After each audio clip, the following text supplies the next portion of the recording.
മഹാലക്ഷ്മി സീരിയലിൻ്റെ ഉടനെ തന്നെ കാണിക്കാൻ പോകുന്ന ഒരു അപ്കമിങ് എപ്പിസോഡിൻ്റെ റിവ്യൂ ആണ് പറയുന്നത്. അങ്ങനെ നമ്മുടെ മഞ്ജു മേഘൻ്റെ ആ കൊടും ചതി നേരിട്ട് കണ്ട് തകർന്ന മനസ്സുമായിട്ട് സാഗറിൻ്റെ അടുത്ത് എത്തുന്നുണ്ട്. മുടി കൊണ്ടുവന്നിട്ടുണ്ടെങ്കിൽ മാനസയുടെ കുട്ടിയുടെ മുടി കൂടി സംഘടിപ്പിച്ച് നമുക്ക് DNA ടെസ്റ്റ് നടത്താമെന്ന് സാഗർ പറയുന്നുണ്ടെങ്കിലും ഇനി അതിൻ്റെ ഒന്നും ആവശ്യമില്ല എന്നും എനിക്ക് ചതി പറ്റിയെന്ന് ഞാൻ തിരിച്ചറിഞ്ഞു കഴിഞ്ഞു. ഇനി എൻ്റെ ദാമ്പത്യം കൂട്ടിച്ചേർക്കാനായിട്ട് ആരെ കൊണ്ടും കഴിയില്ല. കണ്ണേട്ടൻ്റെ വാക്കുകൾ കേൾക്കാതിരുന്നത് തെറ്റായിപ്പോയി എന്ന് പറഞ്ഞുകൊണ്ട് കരയുന്നുണ്ട് മഞ്ജു.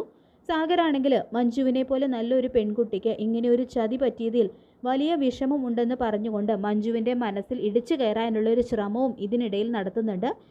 എന്തായാലും അയാളുടെ വീട്ടിൽ കുറച്ച് നാളുകൂടി പിടിച്ചു നിൽക്കാനാണ് എൻ്റെ തീരുമാനമെന്നും പെട്ടെന്ന് കണ്ണേട്ടനെ ഫേസ് ചെയ്യാൻ എനിക്ക് കഴിയില്ല എന്നും മഞ്ജു പറയുന്നുണ്ട്. പിന്നീട് കമലേശ്വരം കമ്പനിയിൽ എത്തുന്ന മാർക്കോയ്ക്ക് അവിടെ സ്ഥിരമായിട്ടുള്ള ഒരു ജോലി കണ്ണനും മഹാലക്ഷ്മിയും ഓഫർ ചെയ്യുന്നുണ്ടെങ്കിലും മാർക്കോ അത് സ്നേഹപൂർവ്വം നിരസിക്കുകയാണ്. പക്ഷേ ഒരുമിച്ച് ഡിന്നർ കഴിക്കാൻ വരണം എന്നുള്ള മഹാലക്ഷ്മിയുടെയും കണ്ണൻ്റെയും ക്ഷണം മാർക്കോ സ്വീകരിക്കുന്നുണ്ട്. മേഘന് നല്ല തിരിച്ചടി കിട്ടിക്കാണണം എന്നുള്ള തൻ്റെ ആഗ്രഹം കണ്ണൻ മാർക്കോയോട് തുറന്നു പറയുമ്പോൾ അതിനുള്ള കരുക്കളൊക്കെ ഞാൻ നീക്കിയെന്ന് മാത്രം മാർക്കോ പറയുന്നുണ്ട്. അതെന്താണെന്നോ ഏതാണെന്നോ ഉള്ള കാര്യങ്ങളൊന്നും മാർക്കോ പറയുന്നില്ല കേട്ടോ. പിന്നീട് മഹി താൻ പലപ്പോഴും അമ്പലത്തിൽ വെച്ച് കാണാറുള്ള ദൈവിക ശക്തിയുള്ള അമ്മയെക്കുറിച്ച് പറയുമ്പോൾ മാർക്കോയും അമ്മ തനിക്ക് സ്വപ്ന ദർശനം തന്ന കാര്യവും അങ്ങനെയാണ് മഹാലക്ഷ്മിയെ രക്ഷിക്കാനായിട്ട് കൃത്യസമയത്ത് എത്തിയത് എന്നുള്ള കാര്യങ്ങൾ കൂടി കേൾക്കുമ്പോൾ എല്ലാം കൂടി വളരെ വിചിത്രമായിട്ട് കണ്ണനും മഹാലക്ഷ്മിയും തോന്നുന്നുണ്ട്.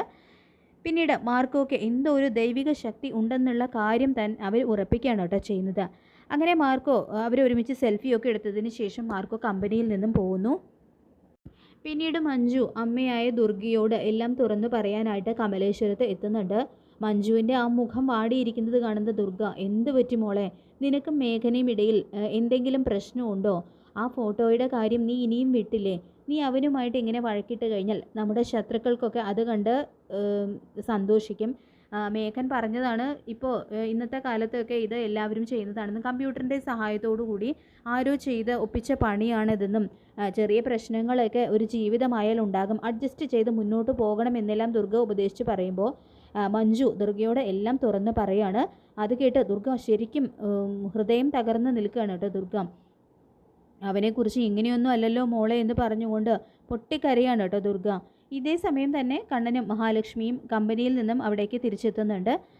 മഞ്ജുവിൻ്റെ മുഖത്ത് ആ പഴയ ഒരു പ്രസരിപ്പോ ചുറുചുരുക്കോ ഒന്നും കാണാത്തത് കൊണ്ട് തന്നെ മഞ്ജുവിന് എന്തോ ഒരു വിഷമം ഉണ്ടെന്നുള്ള കാര്യം കണ്ണൻ ഊഹിക്കുകയാണ്. എത്രയായാലും മഞ്ജു സ്വന്തം പെങ്ങളല്ലേ, ആ ഒരു കൺസേൺ കണ്ണന് എന്തായാലും ഉണ്ടാകാതിരിക്കില്ലല്ലോ. തുടർന്ന് ഈ പടി ചവിട്ടില്ല എന്ന് പറഞ്ഞുകൊണ്ടല്ലേ നീ അന്ന് ഇറങ്ങിപ്പോയത്? ഇനിയും മേഘനുള്ള വക്കാലത്തുമായിട്ടാണോ നീ വന്നിരിക്കുന്നത്? അതോ നിൻ്റെ ഭർത്താവിൻ്റെ സ്വഭാവം നീ തിരിച്ചറിഞ്ഞു തുടങ്ങിയോ? അങ്ങനെ എന്തെങ്കിലും താഴെപ്പുഴ നിങ്ങളുടെ ജീവിതത്തിൽ ഉണ്ടോ എന്നെല്ലാം കണ്ണൻ ചോദിക്കുമ്പോൾ മുൻപൊക്കെ മേഘനെക്കുറിച്ച് ആരെങ്കിലും എന്തെങ്കിലും പറഞ്ഞാൽ രക്തം തിളച്ചിരുന്ന മഞ്ജുവിന് കണ്ണൻ്റെ ആ ചോദ്യത്തിന് മുന്നിൽ ഒന്നും മിണ്ടാൻ കഴിയുന്നില്ല. അങ്ങനെയൊന്നും ഇല്ല കണ്ണേട്ട എന്ന് പറഞ്ഞുകൊണ്ട് ഒഴിഞ്ഞു മാറുകയാണ് മഞ്ജു ചെയ്യുന്നത്. പക്ഷേ മഞ്ജുവിൻ്റെ മനസ്സിന് എന്തോ ഒരു വിഷമം തട്ടിയിട്ടുണ്ട് എന്ന് തന്നെ കണ്ണന് തോന്നുന്നുണ്ട്. ഇനിയെങ്കിലും അവൻ നന്നായി കണ്ടാൽ മതി. നിന്റെ കണ്ണുകൾ നിറഞ്ഞു കാണാൻ ഈ ഏട്ടൻ ഒരിക്കലും ആഗ്രഹിക്കുന്നില്ല. അതുമാത്രം എൻ്റെ പൊന്നു പെങ്ങൾ മനസ്സിലാക്കിയാൽ മതി എന്നെല്ലാം കണ്ണൻ പറയുമ്പോൾ ഇത്രയും നല്ല ഏട്ടൻ്റെ വാക്കുകൾ ധിക്കരിച്ചിട്ടാണല്ലോ അയാളെപ്പോലൊരു ചതിയൻ്റെ കൂടെ ഞാൻ പോയത് എന്നാലോചിച്ച് സ്വയം നീറിപ്പകയുന്നുണ്ട് മഞ്ജു. പിന്നീട് കാണിക്കുന്നത് ദുർഗയ്ക്കാണെങ്കിലും കണ്ണനെയും മഹിയെയും വേർപെടുത്താൻ നോക്കിയതിൻ്റെ ഒരു ശിക്ഷയാണല്ലോ സ്വന്തം മകൾക്ക് കിട്ടിയത് എന്നാലോചിച്ച് ചങ്കു പൊട്ടുന്നുണ്ട്. പിന്നീട് കാണിക്കുന്നത് വാമനും പ്രതാപനും ചേർന്ന് ഇത്തവണ കണ്ണനെയല്ല മഹാലക്ഷ്മിയെ അപായപ്പെടുത്താനുള്ള എന്തോ ഒരു ചതി, എന്തോ ഒരു പദ്ധതി ആസൂത്രണം ചെയ്യുന്നുണ്ട്. തോമസ് ഡോക്ടറുടെ അടുത്തുള്ള കണ്ണൻ്റെ ആ ട്രീറ്റ്മെൻറ്റ് വിജയിക്കാതിരിക്കണമെങ്കിൽ അതിന് മഹാലക്ഷ്മി ഇല്ലാതാവണമെന്നും വാമൻ പ്രതാപനോട് പറയുന്നുണ്ട്. ശേഷം കാണിക്കുന്നത് കണ്ണനും മഹിയും അമ്പലത്തിൽ എത്തുന്നതാണ്. മിക്കവാറും അവർ അവിടെ വെച്ച് ആ അമ്മയെ കാണുകയും തുടർന്ന് മഹാലക്ഷ്മിക്ക് വരാൻ പോകുന്ന അത്യാപത്തിനെക്കുറിച്ച് ഒരു സൂചനയും അമ്മ അവർക്ക് നൽകുന്നുണ്ട്. അത് കേട്ട് കണ്ണനും മഹാലക്ഷ്മിയും ശരിക്കും ഞെട്ടുന്നുണ്ട് കേട്ടോ. തുടർന്ന് അമ്മ പറഞ്ഞു കൊടുക്കുന്നുണ്ട്, മോൾ ഒന്നുകൊണ്ടും വിഷമിക്കേണ്ട, നിങ്ങൾ ഒരിക്കലും പ്രതീക്ഷിക്കാത്ത ഒരു വ്യക്തി നിങ്ങളുടെ നന്മ തിരിച്ചറിഞ്ഞു കഴിഞ്ഞു. ആ ആൾ നിങ്ങളെ രക്ഷിക്കാനായിട്ട് ഇത്തവണ നിങ്ങളെ രക്ഷിക്കും എന്നെല്ലാം അമ്മ പറഞ്ഞു കൊടുക്കുന്നുണ്ട് കേട്ടോ. അപ്പോൾ അത് കേട്ടിട്ട് മഹാലക്ഷ്മിക്കും കണ്ണനും ഒന്നും മനസ്സിലാവുന്നില്ല. അത് നിങ്ങൾക്ക് അപ്പോൾ അമ്മ എന്താ ഉദ്ദേശിക്കുന്നത് എന്നെല്ലാം മഹാലക്ഷ്മി ചോദിക്കുന്നുണ്ടെങ്കിലും അതൊക്കെ നിങ്ങൾക്ക് വഴിയെ മനസ്സിലാകും എന്ന് പറഞ്ഞുകൊണ്ട് അമ്മ നടന്ന് നീങ്ങുകയാണ്. പിന്നീട് അങ്ങനെ മഞ്ജു തിരിച്ച് മേഘൻ്റെ വീട്ടിലേക്ക് തന്നെ എത്തുകയാണ് കേട്ടോ. അപ്പോൾ മഞ്ജു മേഘൻ്റെ ആ ചതി തിരിച്ചറിഞ്ഞിട്ടുണ്ട് എന്നുള്ള കാര്യങ്ങളൊന്നും വീട്ടിൽ ആർക്കും തന്നെ അറിയുന്നില്ല.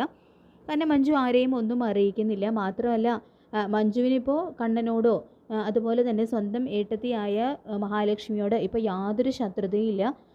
അതൊന്നും അവിടെ വീട്ടിൽ ആർക്കും തന്നെ അറിയുന്നില്ല. അങ്ങനെ പിന്നീട് കാണിക്കുന്നത് വാമനാണെങ്കിൽ വീട്ടിലെത്തിയിട്ട് പ്രതാപനും താനും ചേർന്ന് മഹാലക്ഷ്മി ഇല്ലാതാക്കാനായിട്ട് ചെയ്യാൻ പോകുന്ന പദ്ധതിയെക്കുറിച്ചൊക്കെ മേഘനോട് പറയുന്നുണ്ട് കേട്ടോ. അപ്പോൾ ഇത് കേൾക്കുന്ന മഞ്ജു ആണെങ്കിൽ ശരിക്കും ഭയപ്പെടുകയാണ്.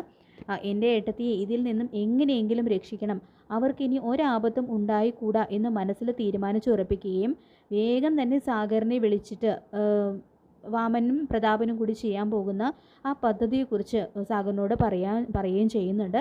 അങ്ങനെ മഞ്ജു ഇപ്പോൾ ഒന്നും തുറന്ന് പറഞ്ഞില്ലെങ്കിലും മനസ്സുകൊണ്ട് മഹാലക്ഷ്മിയുടെയും കണ്ണൻ്റെയും കൂടെ തന്നെയാണ് കേട്ടോ ഉള്ളത്.